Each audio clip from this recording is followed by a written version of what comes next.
ये रेजिडेंसी का पहला गेट है और हमें दूसरे गेट तक जाना है जो थोड़ी ही दूर पर है। तो चलिए चलते हैं।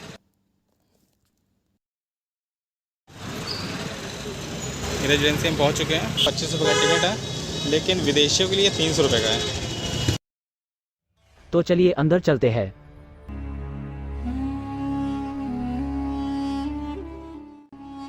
ये जो आप गेट देख रहे हैं, यहाँ बेली गारद गेट है। इसे नवाब सादत अली खान ने 19वीं शताब्दी में लखनऊ के रेजिडेंट कैप्टन बेली के सम्मान में इसका निर्माण कराया था। देखिए टूटे ना, इसलिए ये बेल्ट लगाई गई है लोहे की। काफ़ी बढ़िया करके संरक्षित रखा गया है।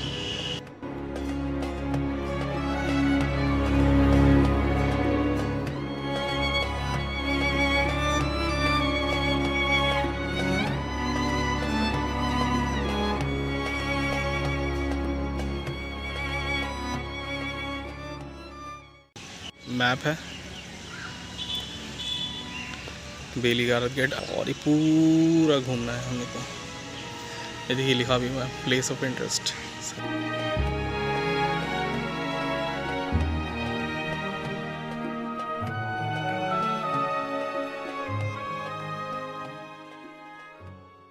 यहाँ पर इतना कुछ है देखने को और दिखाने को।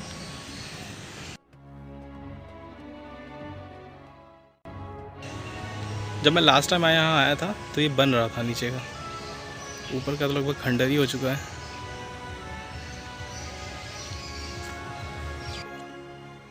ये लाइट नहीं है, स्पीकर्स हैं, इन्हें ढक दिया गया है। ये लाइट्स होंगी नहीं, ये भी स्पीकर्स ही हैं। वो भी JBL के स्पीकर लगे हैं। यहाँ पे लगता है पार्टी वार्टी होती है कोई। इतने से चीज़ को, इतनी सी जगह को शायद आप बुक कर सकते हैं किसी फंक्शन के लिए। कमाल है, ये लास्ट टाइम तो नहीं देखा था।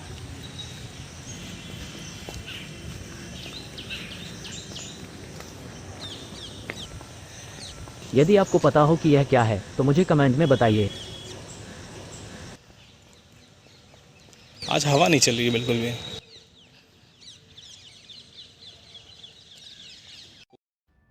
यह कोषाघर भवन है। राजपूत तथा अवध की परंपरागत शैली के मेहराबों से सुसज्जित यह द्विमंजिल भवन थी।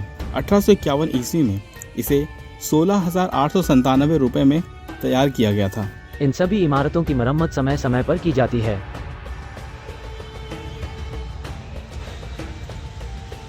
मगर नहीं करेंगे तो ये ध्वस्त हो जाएगा पूरा, जैसा कि हो चुका है। प्लास्टर देखिए उखड़ गया पूरा। इसे जितना हो सके इसे उतना ज़्यादा संजोने की कोशिश की है। देखिए गिलहरी। लेकिन ब्रिटिश शासन काल में इस भवन का उपयोग कोषाघर के रूप में किया गया था और 1857 के स्वतंत्रता संग्राम के समय इस भवन के मध्य भाग इनफील्ड कारतूस बनाने के कारखानों के रूप में प्रयोग किया गया था। कुत्ता लेटा हुआ है।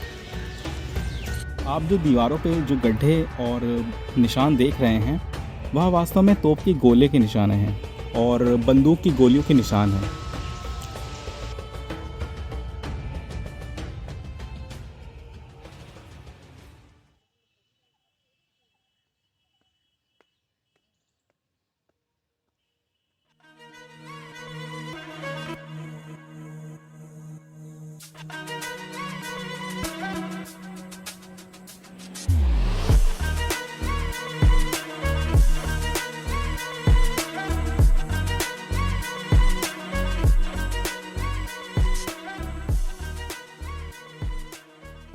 यह भवन रेजिडेंट सर्जन डॉक्टर फेयर का घर था। 1857 की घेराबंदी के दौरान रेजिडेंट सर्जन थे। यह भवन एक ढाल पर बनाया गया था जिसके दोनों तरफ असमान धरातल पर उद्यान थे। 2 जुलाई को बुरी तरह से घायल हो जाने के बाद हेनरी लॉरेंस को यहाँ लाया गया था और इलाज के दौरान 4 जुलाई 1857 को उनकी यहीं पर मृत्यु हो गई थी।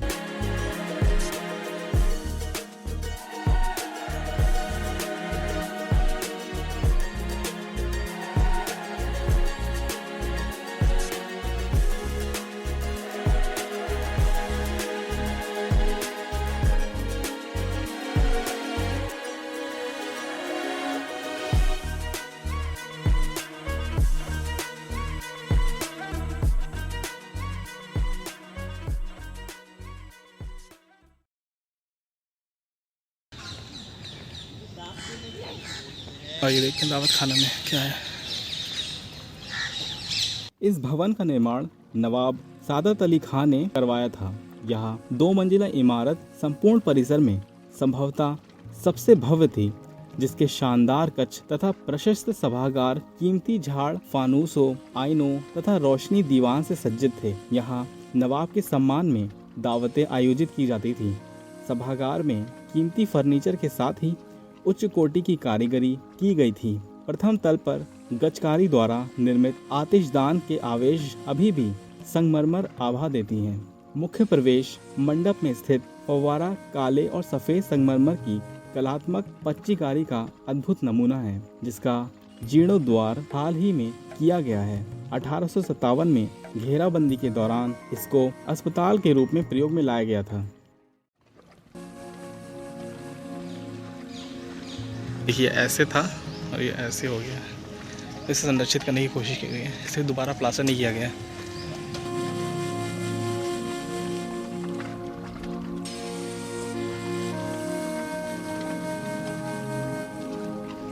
ये डस्टबिन है, बढ़िया बनाया है। चलिए हम लोग बाहर आ चुके हैं अब।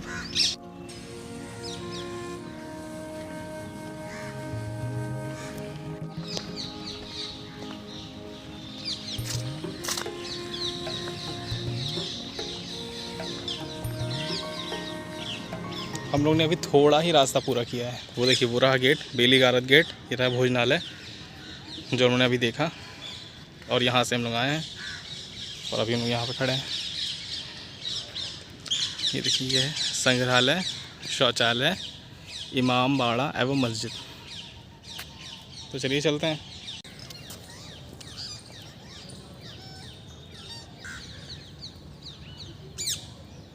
ये कितना खूबसूरत लग रहा है देखने में, पेड़ों के बीच से। लोगों ने यहाँ कलाकारी भी कर रखी है। ये रहा म्यूज़ियम। तो चलिए पहले म्यूज़ियम में चलते हैं। यहाँ पर जो म्यूजियम देख रहे हैं वह असल में एक एनेक्सी भवन है, जिसे 1857 की स्वतंत्रता संग्राम की संग्रहालय के रूप में स्थापित किया गया है।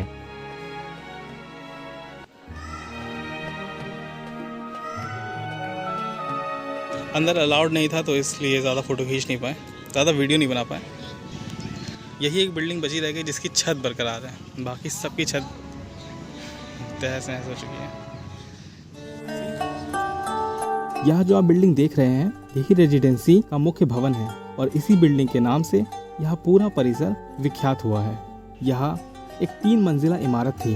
1857 की घेराबंदी में रेजिडेंसी के अंदर एवं बच्चों ने इस भवन के अंदर शरण ली थी। 2 जुलाई 1857 को सर हेनरी लॉरेंस यहीं पर भारतीय सिपाहियों की गोलियों से बुरी तरह घायल हुए थे।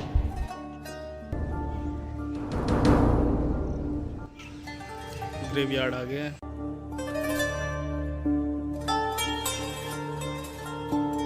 इस चर्च को सन 1810 में बनाया गया था, जिसके अब केवल 2 से 3 फीट ही अवशेष विद्यमान रह गए हैं और वह भी धीरे धीरे मिट रहे हैं।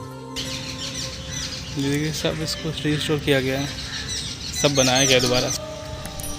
इसके बगल में ही एक कब्रिस्तान है। इसका प्रथम उपयोग 1857 की घेराबंदी के दौरान ही हुआ था। इस दौरान मृतकों की अत्यधिक संख्या के कारण उन्हें चर्च के पास की भूमि में प्रायः मृतक संस्कार किए बिना ही एक संक्षिप्त प्रार्थना के साथ दफना दिया जाता था। चर्च का उपयोग घेराबंदी के दौरान अन्नागार के रूप में भी किया गया था। चल चल के थक गया हूँ, पैर दुख रहे हैं, बैठ गया आके। ये पीछे ग्रेवयार्ड है, आगे रेजिडेंसी बिल्डिंग।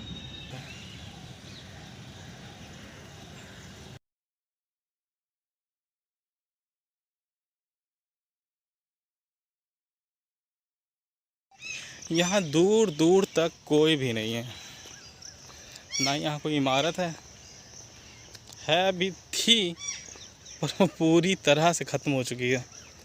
ये देखिए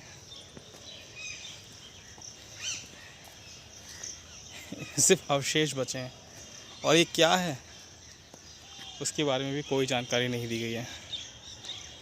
सब कुछ ख़त्म हो चुका है इसमें। यहाँ भी पहले एक गेट हुआ करता था, लेकिन फिर बाद में बंद कर दिया गया। यहाँ से एक रास्ता है, चलिए चलते हैं, देखते हैं कहाँ तक जाता है।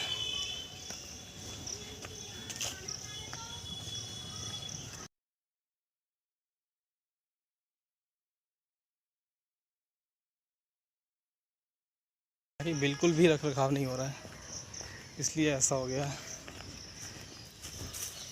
आप जो यहाँ बिल्डिंग देख रहे हैं, इस बिल्डिंग का नाम है मार्टिनियर पोस्ट। यह बिल्डिंग मूलतः एक भारतीय बैंकर शाह बिहारी लाल की थी। आगे भी बहुत कुछ है, चलिए देख कर आते।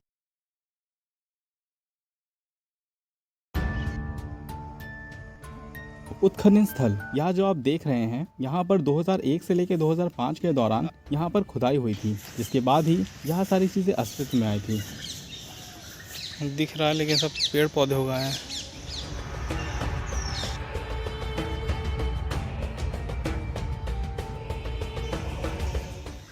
यहाँ आधे से ज़्यादा चीज़ें सब बर्बाद हो चुकी हैं।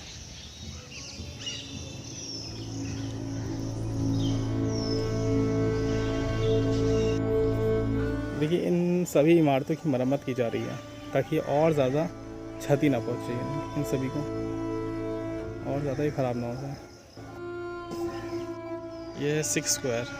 2 वर्गाकार पंक्तियों से घिरा हुआ यह भवन 1857 की घेराबंदी के समय कैप्टन होर्डिंग के नेतृत्व में सिख टुकड़ी द्वारा रक्षित था, इसलिए इसे 6 स्क्वायर के नाम से जाना जाता है। सन 18 अगस्त 1857 में स्वतंत्रता सेनानियों द्वारा इस इमारत को बारूदी सुरंग से काफ़ी क्षति पहुंचाई गई थी।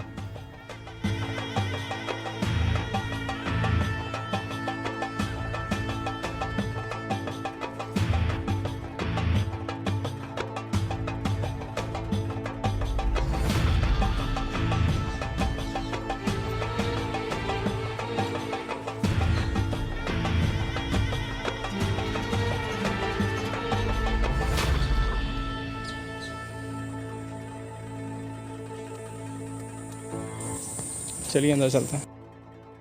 ब्रिगेड मेस मूलतः एक विशाल 2 मंजिला संरचना थी जो एक चारदीवारी से सुरक्षित थी। जब मैं लास्ट टाइम यहाँ पे आया था तो ये पूरा खुदा हुआ था, ऐसा नहीं था। इसे बिल्कुल एकदम प्लेन कर दिया गया है। पहले यहाँ पे इतने बड़े बड़े गड्ढे थे।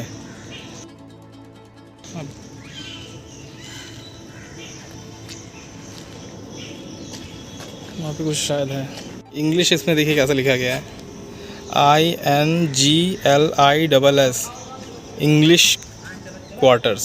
1857 के प्रथम स्वाधीनता संघर्ष के दौरान ये भवन रेजिमेंट और स्थानीय बलों हेतु एक भोजनालय में परिवर्तित कर दिया गया था।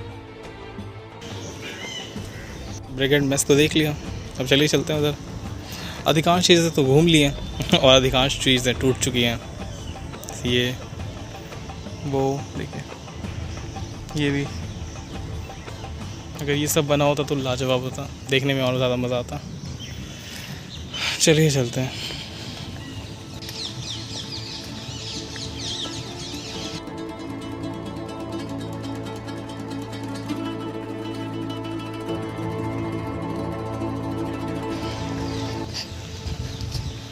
आइए चलते हैं, दिखाते हैं आपको क्या है इसमें।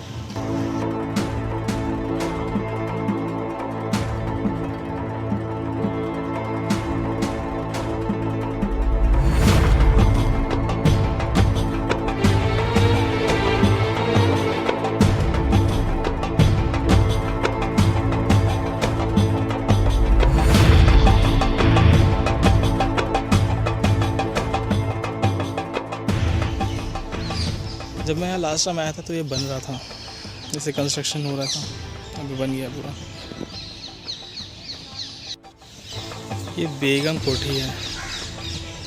बेगम कोठी मूल रूप से इसका निर्माण नवाब आसिफुद्दौला ने कराया था। कालांतर में इसे सहायक रेसिडेंट सेक्विल मार्कस टेलर को बेच दिया था, जिसने इसे 1802 में जॉर्ज फ्रेंडेगस्ट को फिर बेच दिया था। फ्रेंडेगस्ट ने यहाँ एक यूरोपीय वस्तुओं की दुकान स्थापित की और बाद में भवन व व्यापार दोनों ही जॉन कैलुडिन को बेच दिया। बादशाह नासिरुद्दीन हैदर की यूरोपीय पत्नी मदह अलिया अथवा विलायती बेगम कैलुडिन की पौत्री थी। नासिरुद्दीन की मृत्यु के पश्चात मगदह जालिया तथा उसकी सौतेली बहन शरफुन्निसा अपनी मां के साथ इस कोठी में रहने लगी। शकुन्निसा ने ही बेगम कोठी के समीप इमामबाड़ा तथा एक मस्जिद का निर्माण कराया। ये थी बेगम कोठी। वो था मस्जिद, इसके अंदर गए थे हम लोग। लेंस पे वाइड एंगल शॉट।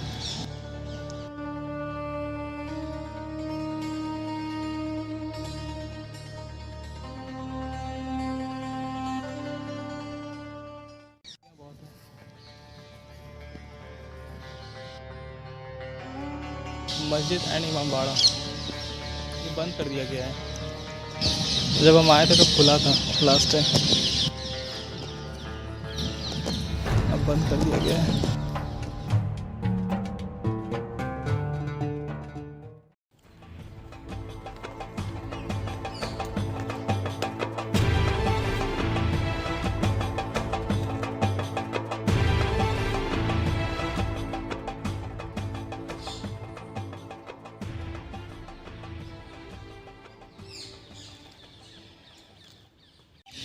पूरा रेजिडेंसी घूम लिया है जितना बचा हुआ है। अब घर चलते हैं। चलिए विदा लेते हैं आपसे, मिलते हैं आपसे किसी और एक नई वीडियो में। रेजिडेंसी के निर्माण की कहानी सन 1764 ईस्वी में शुरू होती है, जब मुगल बादशाह और अवध के नवाब की संयुक्त सेना बक्सर के युद्ध में हार जाती है, जिसके फलस्वरूप अब ब्रिटिश अवध से किसी भी प्रकार की मांग कर सकती थी, और उन्हीं मांगों में से एक था ब्रिटिश प्रतिनिधि का दरबार में नियुक्त किया जाना, जिसे नवाब सुजाउद्दौला ने सन 1773 ईस्वी में स्वीकार कर लिया था, और इसी ब्रिटिश प्रतिनिधि को रेसिडेंट कहा गया। सन 1774 ईस्वी में आशफुद्दौला अवध के नए नवाब बने, और 1775 ईस्वी के दौरान अपनी मां से रिश्ते खराब हो जाने की वजह से उन्होंने अवध की राजधानी फैजाबाद से लखनऊ स्थानांतरित करने का फैसला किया। इसके बाद तो जैसे लखनऊ संवर ही गया। ब्रिटिश प्रतिनिधि के रहने के लिए ही रेजिडेंसी का निर्माण शुरू किया गया, जिसे बाद में सादत अली खान ने लगभग 1798 से 1814 ईस्वी में पूरा कराया। आवश्यकता अनुसार इसके इर्द गिर्द कई इमारतों का निर्माण भी हुआ, जिससे यह पूरा इलाका 33 एकड़ तक फैल गया। इन इमारतों के क्षतिग्रस्त होने की वजह सन 1857 का प्रथम स्वतंत्रता संग्राम युद्ध है।